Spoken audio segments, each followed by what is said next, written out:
Sepanjang hari ini, khotbah saya berjudul Setiap Langkahku ke Sorga. Seperti biasanya setiap ibadah beda, jadi yang tidak hadir di ibadah sebelumnya, saya banyak bicara tentang intisari Injil. Gimana sih hidup setelah diselamatkan? Hidup menuju sorga itu modelnya gimana? Apakah kita malas-malasan, mentang-mentang kita diterima apa adanya, diampuni dosanya, mati masuk sorga? Saya jelaskan tadi, banyak orang salah interpretasi kasih karunia Allah. Nah, ibadah yang bersatu tadi sedikit review. Nanti Anda bisa dengarkan ketika diunggah di sosial media. Di media atau di Pustaka Raja Wali Anda bisa dapatkan. Jangan ketinggalan arti kebangkitan. Ini bukan hanya merayakan hari ini, tapi firman Tuhan memberi kita aplikasi. Demikian pula di ibadah yang sekarang ini, saya ajak kita buka 1 Korintus 15 di pasal yang sama, tapi ayatnya kali ini yang saya pilih adalah ayat 35 sampai 44. Saya ingin mengcover di ibadah yang sekarang ini tentang tubuh kemuliaan. Jikalau tadi hidup masa kini, ini hidup kekal, saudara. Karena Tuhan Yesus bangkit, berarti ada hidup setelah kematian. Sangat nyata, kalau Yesus nggak bangkit, nah itu lain cerita, berarti ibadah kita sia-sia. Semua iman kita nih loh percuma, mending kita dosa aja sebisa-bisanya, besok menguap di udara. Tapi karena ada kehidupan yang kekal, beda game plan-nya. Kekristenan itu bukan agama, jadi kita datang ke gereja sekalipun bukan sorga terus melulu yang kita bicarakan, tapi Tuhan Yesus. Ada banyak urusan kita di bumi, tapi jangan lupa ya, jangan sampai kita terlalu sibuk sehingga melupakan bahwa hidup di dunia ini sebentar saja. Karena Yesus bangkit ada hidup dalam kekekalan. Nah, kita semua ini adalah umat yang akan masuk ke sorga. Tidak otomatis, tapi mereka yang terima Yesus sungguh-sungguh. Berarti saya sebagai gembala juga bertanggung jawab untuk mempersiapkan Anda bukan hanya lahir batin, artinya hanya di dunia sekarang ini Anda hidup benar. Tapi saya juga bertanggung jawab memberitakan firman yang mempersiapkan Anda untuk suatu hari bertemu dengan Bapa. Kita semua akan mati jikalau Yesus belum datang kembali. Where do you go after you die? Kemana Anda pergi setelah Anda meninggal dunia? Nah, saya harus mempersiapkan. Dan Alkitab ternyata tidak bisu soal hal-hal itu. Tidak perlu kita mendengarkan kesaksian orang yang pernah dibawa Tuhan ke sorga. Alkitab cukup banyak pengajaran tentangnya. Saya hanya ingin menyampaikan apa yang tertulis di Alkitab, tidak saya tambahi, tidak saya kurangi.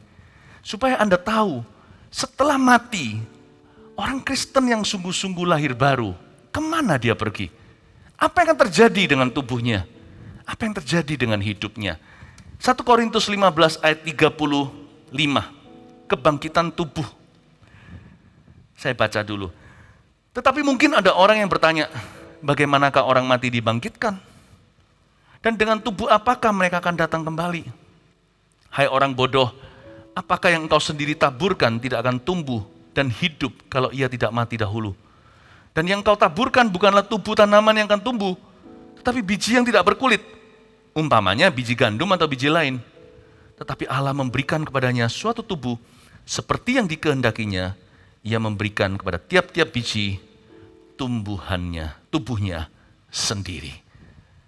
Kita baca berapa ayat saja dulu, saya jelaskan lagi kembali ke ayat 35, tetapi mungkin ada orang yang bertanya, bagaimana orang mati dibangkitkan? Tidak semua tentang sorga itu misterius. Yang ditulis secukupnya untuk kita bisa mengerti. Makanya itu perlu baca Alkitab supaya kita tahu apa yang terkandung dalam janji Tuhan bagi orang-orang yang mati di dalam Kristus. Nah, kalau kita ini beriman di hidup ini, tapi kita jarang memikirkan setelah kita meninggal dunia kita kemana, jangan-jangan sekedar agama yang Anda peluk. Sedangkan kekristenan itu bukan roh agamawi, kekristenan itu hubungan nyata, hubungan pribadi dengan Allah. Kekristenan itu iman percaya, tanpa melihat bahwa hidup kekal itu ada. Mungkin ada orang yang bertanya, bagaimana orang mati dibangkitkan? Di dunia ini banyak orang nggak tahu. Sepinter-pinter mereka, secanggih-canggih otak dan teknologi di dunia, Satu hal yang disembunyikan oleh Tuhan Yesus daripada orang-orang dunia adalah pengetahuan akan kehidupan yang kekal. Some people ask these questions. Pertanyaan ini beberapa orang mempertanyakan keluar dari hati yang benar-benar nggak tahu. Tidak sedikit di dunia ini orang yang penasaran. Out of curiosity. Rasa ingin tahunya besar. Apa betul ya kalau kita mati itu masuk surga? Lalu nanti gimana? Apa yang membedakan orang yang masuk ke surga dengan orang yang akan masuk ke neraka? Jikalau surga dan neraka itu ada. Jangan terkejut loh. Beberapa orang Kristen gak percaya loh kalau neraka dan surga itu ada. Anda akan terkejut. Mereka berhenti sampai roh agamawi. Anda dan saya harus mengerti. Surga itu ada bukan karena ada orang yang pernah melihatnya atau bisa bersaksi, pernah dibawa ke sana. Tapi karena Alkitab tidak bisu tentang hal itu. Kita tidak perlu tambahi, kita tidak perlu kurangi. Apa yang Alkitab tuliskan, yang dinyatakan, itu cukup untuk kita hidup benar. Jadi ada orang yang bertanya bagaimana orang mati dibangkitkan. Mereka ingin tahu nih. Dan dengan tubuh apa mereka akan datang kembali. Terus nanti kayak Kasper gitu atau gentayangan. Seperti abu-abu, seperti asap di udara. Nanti kalau mati itu gimana? Surga itu pepatah bahasa Indonesia ada di telapak kaki ibu. Surga yang seperti apa? Kalau orang berkata surga pun definisinya beda-beda. Neraka aja nggak sama. Makanya itu kembali ke scriptures, kembali ke Alkitab. Apa yang tertulis di dalamnya? Dan ternyata di 1 Korintus 15, lewat pewahyuan Roh Kudus, Paulus menuliskan beberapa hal yang penting untuk kita ketahui tentang tubuh surgawi dan apa hubungannya dengan hidup kita sekarang. Dan dengan tubuh apa mereka akan datang kembali, ayat 36. Hai orang bodoh, apa yang engkau sendiri taburkan tidak akan tumbuh dan hidup kalau ia tidak mati dahulu. Ayat 36, Paulus gak enak ngomongnya. Hai orang bodoh. Kata bodoh di sini itu bisa jadi orang yang bodoh beneran atau orang yang naif, yang polos.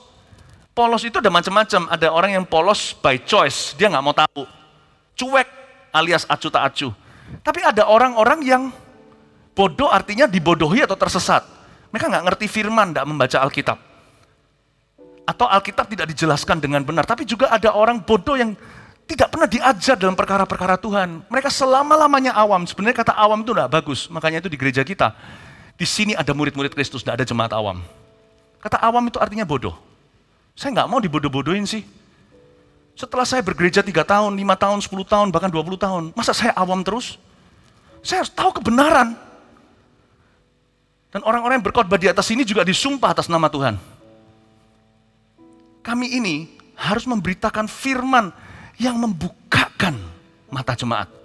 Bukan yang mengerdilkan. Bukan yang meninabobokkan. Makanya itu saya beranikan diri di hari kebangkitan kita rayakan Paskah ini. Saya mau ajarkan sesuatu yang lebih berat. Yang sifatnya pengetahuan yang benar tentang hidup yang kekal. Dimulai ketika orang mati dalam Kristus dibangkitkan. Supaya kita tidak bodoh. Nggak dibodohin, nggak memilih untuk bodoh. Supaya kita juga nggak bodoh karena kita nggak diberitahu. Supaya kita, jangan sampai kita ini jadi orang yang tidak tahu apa-apa. Makanya itu, ini adalah hari Minggu kita harus belajar apa kata firman Allah. Hai orang bodoh, it's time for you to get to know. Udah waktunya engkau mempelajari sesuatu. Apa yang engkau sendiri taburkan tidak akan tumbuh dan hidup kalau ia nggak mati dahulu. Di sini ada kebangkitan dan ada kematian. Apa yang engkau sendiri taburkan, Paulus mulai pakai ilustrasi seorang petani. Tabur tuai ceritanya. Coba bayangkan biji waktu baca kalimat ini. Apa yang engkau sendiri taburkan, nggak akan tumbuh dan hidup kalau dia tidak mati dahulu. Waktu saya kecil, pernah sekali guru saya waktu saya di SD, suruh kita ngambil satu semacam kacang begitu ditanam di kapas, lalu dikasih air, lalu nanti pecah itu kacangnya. Kayak seolah-olah dia mati atau meninggal dunia. Tapi setelah itu keluar tangkainya, lalu menjadi tumbuh-tumbuhan. Mungkin Anda pernah juga alami yang sama. Biji itu harus mati dahulu, baru setelah itu dia tumbuh dan hidup. Di sini Paulus hendak mengatakan kepada kita yang percaya sama Tuhan, kita yang percaya pada Injil intisarinya begini, simple sekali di ibadah tadi. Saya jelaskan ayat per ayat, gampang kok. Yesus mati untuk dosa kita. Itu Injil. You believe it or not? Percaya nggak kalau Yesus itu mati di Golgota itu bukan karena dia penjahat, bukan karena dia korban perang, bukan karena politik zaman itu, bukan karena dia ditangkap oleh KPK. Yesus mati, dilihat dari segala sisi, ujungnya nggak ada pilihan lain atau opsi, hanya karena demi menebus dosanya Anda dan saya, you and me. Percaya nggak kalau Yesus itu bukan nabi, sebenarnya bukan sekedar tokoh agama, dia itu Mesias atau juru selamat. Dan ketika kita dengar Injil pertama kali diberitakan, ada beberapa orang nangis karena terharu. Kok dia begitu cinta padaku, padahal Injil yang gitu itu sudah pernah didengar sebelumnya, tapi ketika Roh Kudus tunggangi kali ini, saya lahir baru. Once upon a time, suatu hari dulu, saya mendengar Injil diberitakan, mungkin bukan pertama kali di hidup saya, tapi kali itu adalah kali pertama saya dijamah olehnya. Saya percaya, harusnya saya yang terpaku di atas kayu salib itu, bukan dia. Dia itu Mesias, dia itu juru selamat, anak Allah, dia tanpa dosa. Yesus ini bukan sekedar orang biasa. Dia ini Allah yang menjelma, disebut anak Allah bukan karena Allah memperanakkan diri, bukan karena Allah kawin lalu beranak. Bukan, dia sebut dirinya anak Allah untuk merendahkan dirinya selevel sama kita. Selevel ciptaannya, namun tetap beda level, dialah penciptanya. Dia sebut dirinya, I'm the son of God. Seringkali dia bahkan memanggil dirinya sebagai the son of man, anak manusia. Yesus adalah Allah yang belusukan. Dia sebut dirinya anak Allah bukan karena Allah beranak. Allah Bapa, Allah Putra, Roh Kudus ketiga yang esa. Dia sebut dirinya anak Allah bagi kita. Supaya dia bisa mencapai kita. Supaya kita bisa mencapainya.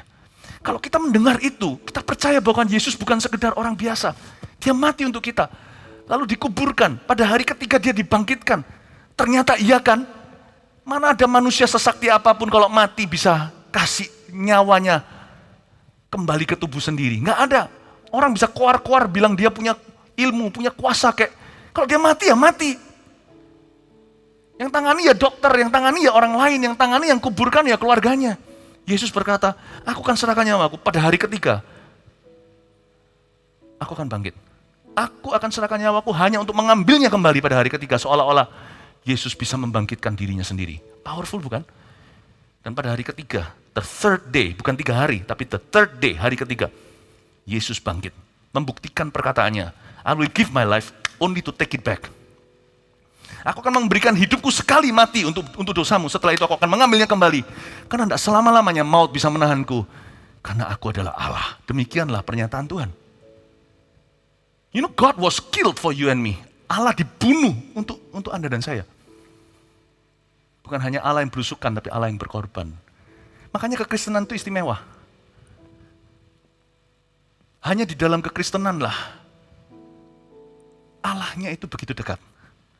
Sedangkan selama ini manusia di seluruh dunia, apapun kepercayaannya, Allah itu atau Tuhan itu selalu ada di atas jauh dan tidak berurusan atau bersenggolan. Tapi Allah, Immanuel, hanya dalam kekristenan atau dalam Injil, saya bukan bicara soal agama, tetapi bicara tentang berita. Allahnya itu belusukan, menjelma jadi manusia, dan dibunuh, memberikan dirinya dibunuh untuk kita. Gak ada cerita kayak gitu. Satu-satunya hanya Injil Yesus Kristus. God was killed. Hang on the cross. Dan waktu kita percaya, the moment we believe, boom. Sesuatu terjadi, itu pun karya Roh Kudus membuat kita bisa mengerti Injil ketika diberitakan. Karena Injil itu gak masuk akal. Meskipun semua itu historical atau semua itu bersejarah. Karena Injil yang diberitakan ke telinga Anda suatu hari dulu ketika Anda lahir baru, itu bukan khayalan atau rekayasa manusia, itu semua kejadian. Yesus Kristus dari Nazaret itu sungguh ada 2000 tahun lalu. Makanya itu zaman dibagi seperti ini, AD and BC, sebelum dan sesudah Masehi. Semua itu kejadian. Maria itu ada, Yusuf itu ada. Tapi ketika Anda percaya, itu Roh Kudus semuanya.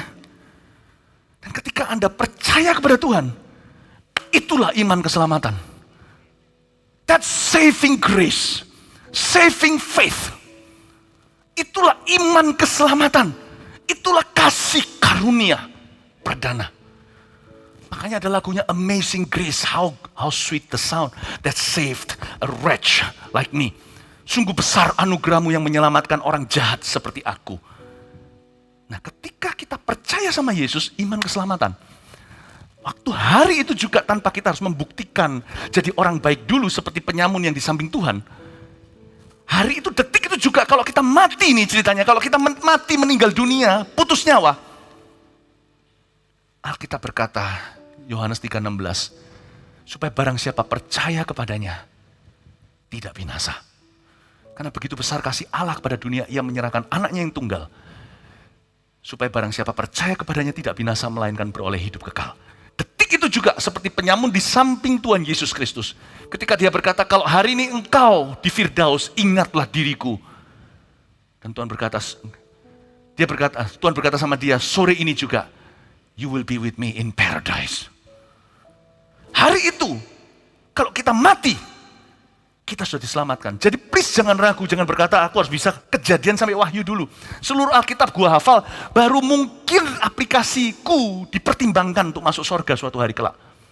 Kalau sorga nggak ada, saya orang pertama yang cabut dari gereja. Kalau sorga dan neraka nggak ada, saya orang pertama yang quit jadi pendeta. Ngapain saya ngos-ngosan disalah ngerti orang untuk memberitakan Injil dan dianiaya kanan kiri? Buat apa? Kalau saya tidak hidup di antara dua dunia, kaki saya mendarat di bumi, kepala dan hati saya ini ada di sorga, saya tidak akan mati-matian memberitakan Injil dari tiga sisi. Dari sisi kebenaran, dari sisi menginsafkan dunia akan dosa, kebenaran, dan penghakiman. Mau khotbah biasa,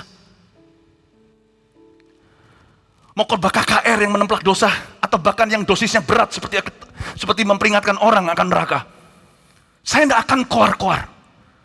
Karena saya tahu antara manusia dengan akhirat hanya sebatas nyawa yang setiap saat bisa berakhir di tempat. The gospel is urgent. Injil itu sangat darurat. Kalau tidak darurat, saya curiga begini.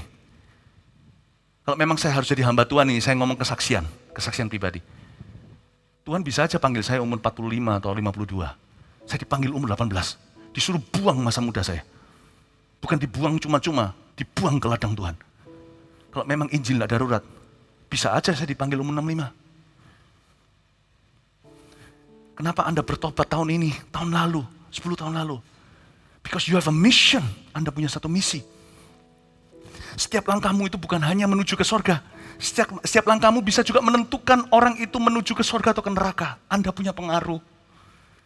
Yesus dibangkitkan, berarti nggak boleh main-main. Berarti segala sesuatu ini akan berakhir. Dan akan ada kebangkitan orang mati, ada penghakiman. Saya nggak takut.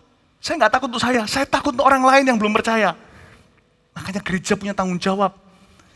Karena kami tidak bisa menyelamatkan dunia ini seorang diri.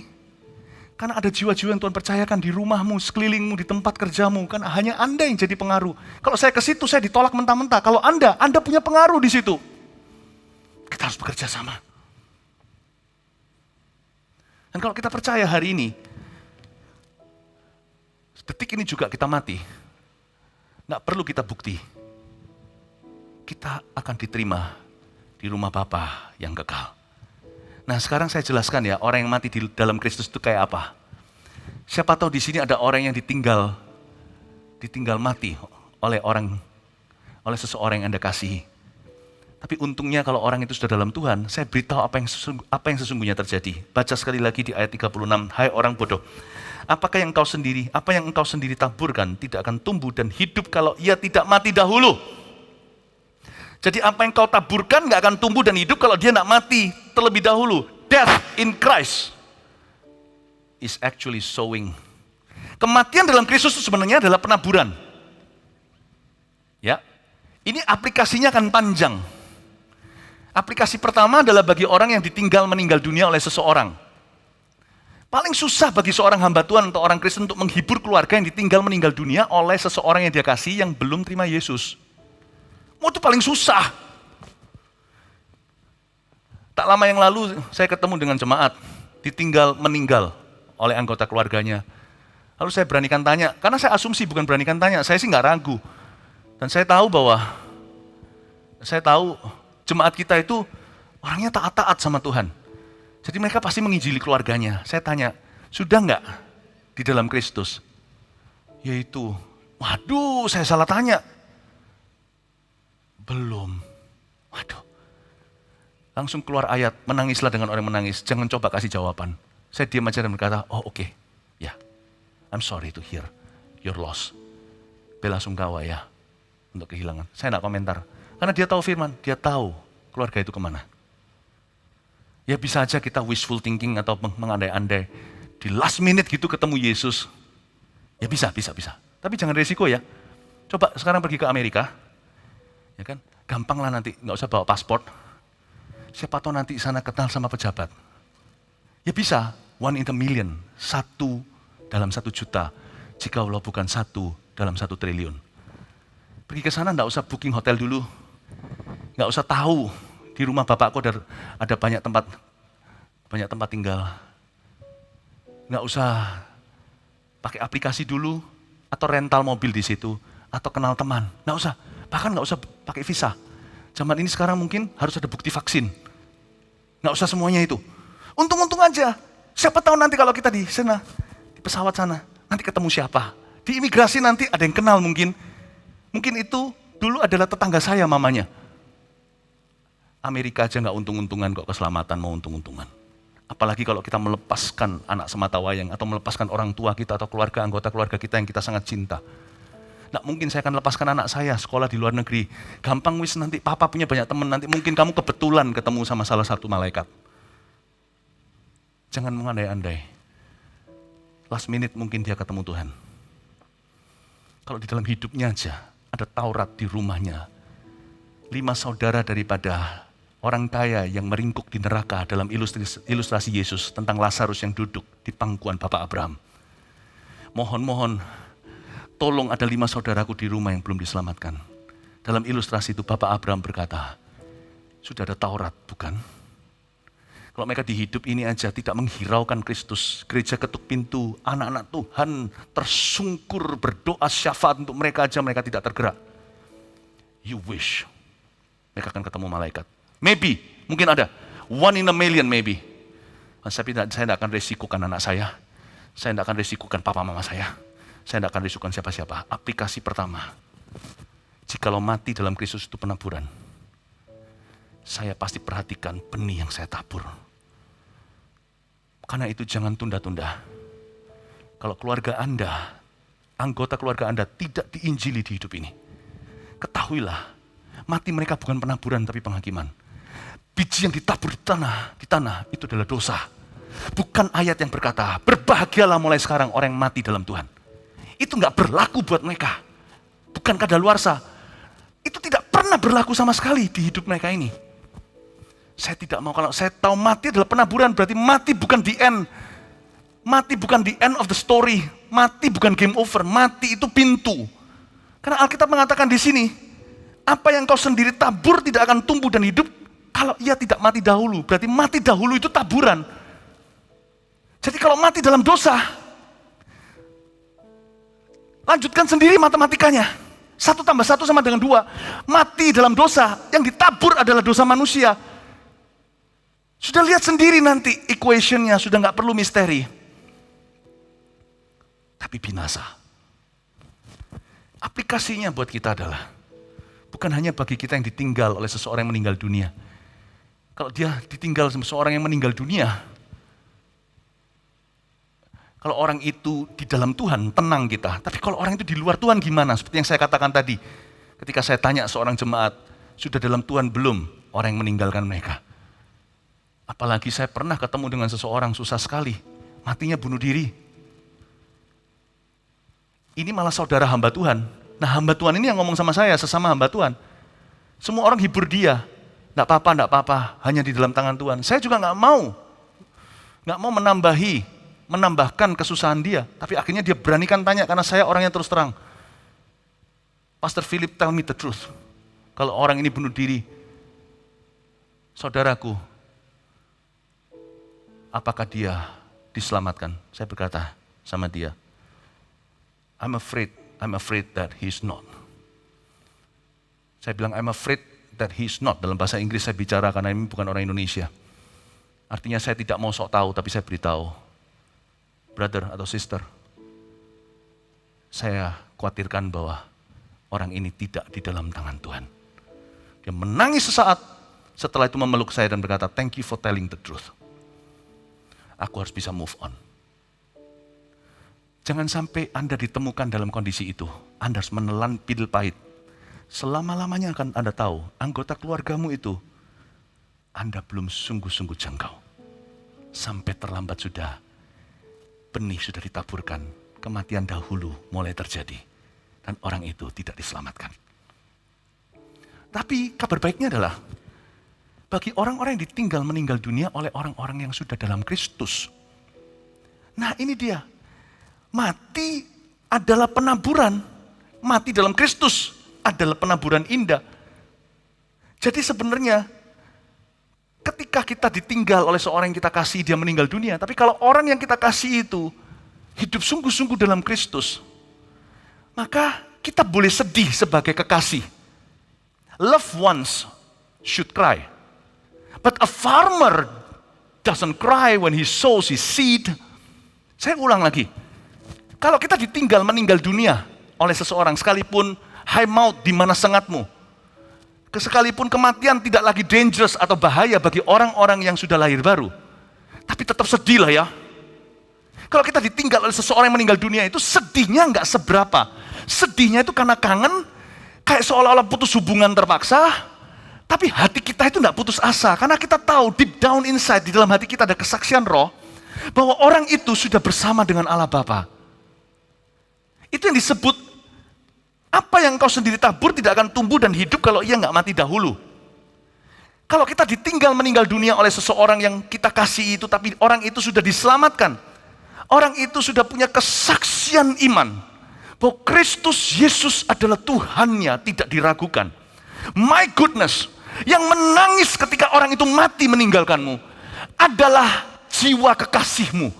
Karena Anda adalah seorang keluarga, atau seorang teman yang sangat dekat dengan dia, merasa kehilangan ia, tetapi di dalam hatimu terdalam ada jiwa seorang petani yang tahu bahwa orang itu mati hanyalah untuk ditemukan lagi.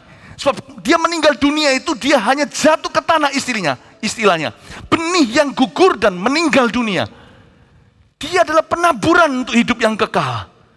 Makanya itu di Tesalonika diajarkan, aku mau supaya kamu semua tidak sampai tidak mengerti hal ini, bahwa mereka yang telah mati ini, mereka akan dibangkitkan terlebih dahulu karena Yesus sudah bangkit dari maut. Nanti kita akan reuni supaya kalau engkau bersedih atau kehilangan, jangan sampai seperti seorang yang tanpa pengharapan. Loved ones cry, farmers don't cry. Pernahkah Anda melihat petani ketika menaburkan benih menangis? Benihnya aku hilang benih. Enggak, karena dia tahu waktu dia tabur, secara profesional dia mengerti, ketika aku taburkan ini, nanti akan keluar anggur. Jadi dia tidak meratapi benih yang dia lemparkan ke tanah. Orang Kristen ditinggal meninggal oleh orang yang mereka kasih. Asal orang-orang ini sudah dalam Tuhan, menangislah sebagai kekasih. Tapi jangan meratap tanpa pengharapan. Karena Anda tahu, di depanmu itu, ketika meninggal dunia seorang anggota keluarga atau seorang rekan, Anda kehilangan dia hari ini hanya untuk menemukan dia berapa hari kemudian. Dalam kondisi yang lebih bagus, sorga itu nyata, dalam kondisi yang lebih benar, tanpa keegoisan dan sifat-sifat orang itu yang Anda tidak suka. Tapi orang itu tetap sama, dia bukan orang lain atau roh yang gentayangan. Anda akan mengenal dia seperti Anda mengenal di dunia, only better. Dan ini bukan khayalan, ini firman yang jelas di Alkitab. Kalau ini hanyalah sekedar teori, saya juga nggak percaya. Tapi karena Yesus bangkit setelah Golgota, cara Yesus berjalan menampakkan diri 40 hari kepada teman-temannya, kepada murid-muridnya, itu menunjukkan bahwa setelah kematian, kita jadi gitu.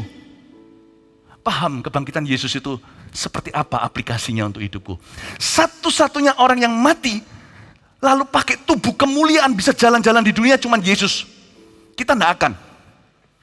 Kita tidak akan begitu. Paulus berkata nanti kita yang masih hidup kalau Tuhan datang, kita nggak tahu waktunya. Tahunnya jangan coba ditebak, bulan dan tanggalnya, jamnya jangan coba-coba. Orang yang mati dulu dibangkitkan, diberi tubuh kemuliaan, lalu kita akan diangkat di udara, kata Paulus di Tesalonika. Kita akan menyongsong Tuhan tiba-tiba in the blink of an eye atau dalam sekejap mata diubahkan. Jadi nggak ada orang yang jalan-jalan di dunia ini dalam tubuh kemuliaan. Hanya Yesus, makanya Yesus disebut yang sulung di antara orang-orang yang dibangkitkan. Padahal sesungguhnya, enggak loh ya. Sudah ada sebelum Yesus, Lazarus bangkit dulu sebelum Yesus mati. Sudah ada di zamannya Elisa. Anak seorang perempuan yang dia doakan, lalu setelah itu bangkit. Waktu dia doakan sambil rebahkan badan. Apa maksudnya Yesus yang sulung di antara orang-orang yang dibangkitkan? Yang lainnya dibangkitkan cuma diperpanjang. Umurnya itu loh, happy birthday to you, masih setahun lagi kemudian. Hanya satu yang first court depositnya surga yang menunjukkan pada kita setelah mati itu kondisi kita seperti apa. Yesus 40 hari berjalan di Galilea. Enggak di Galilea saja, di mana-mana dia ketemu sama mereka. Di Emmaus, perjalanan ke Emmaus dan sebagainya. Enggak ada lagi yang akan berjalan dalam tubuh kemuliaan seperti Yesus Kristus. Yesus yang sulung di antara orang-orang dibangkitkan bukan berarti Yesus itu ciptaan. Ada juga pengajaran-pengajaran yang sesat yang mengajarkan bahwa Yesus itu yang sulung. Berarti Yesus itu manusia. No. Yesus itu teladan. Dialah jalan kebenaran dan kehidupan. Dialah guru yang menunjukkan jurus-jurus tanpa teori. Dia tunjukkan dengan badannya, lalu kita tahu, begitu nanti kita akan berakhir pula. 40 hari penampakan Yesus, very important for our Christian faith, sangat penting di dalam iman kekristenan kita. Memberi kepada kita sebuah pengharapan yang beyond atau melebihi teori. Yesus dibangkitkan. Kayak gitu Tuhan ketemu sama murid-muridnya. Aku juga akan punya badan seperti itu suatu hari nanti. Yesus tidak gentayangan. Thomas mencucukkan tangannya ke dalam lubang sisa, bekas lubang paku itu. Yesus waktu ketemu Petrus, masakkan ikan. Mereka ketakutan, dikiranya setan. Dikiranya roh halus, gentayangan. Tuhan bilang, setan tidak punya darah dan tulang. Sini, cucukkan. Lalu dia bilang, ada ikan enggak? Yesus makan ikan goreng. Anda pakai buah-buahan, pakai apapun, Anda persembahkan pada berhala, besok masih utuh. Setan enggak makan. Hanya tubuh yang bisa makan ikan.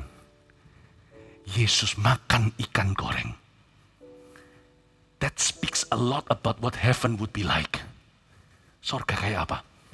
Sorga itu nyata. Jadi kalau Anda ditinggal seseorang meninggal dunia, please don't be sad. Your loved ones, kekasihmu itu tidak hilang lenyap. Dia hidup, bahkan lebih hidup dari Anda yang sakit-sakitan. Dia hidup lebih mulia dari Anda yang seringkali ngambek-ngambek dan ngomel-ngomelan. Sebab dia sudah berada bukan hanya di dalam hadirat Allah, diberikan tubuh kemuliaan.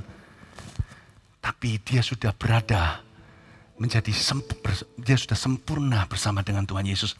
Roh yang disempurnakan.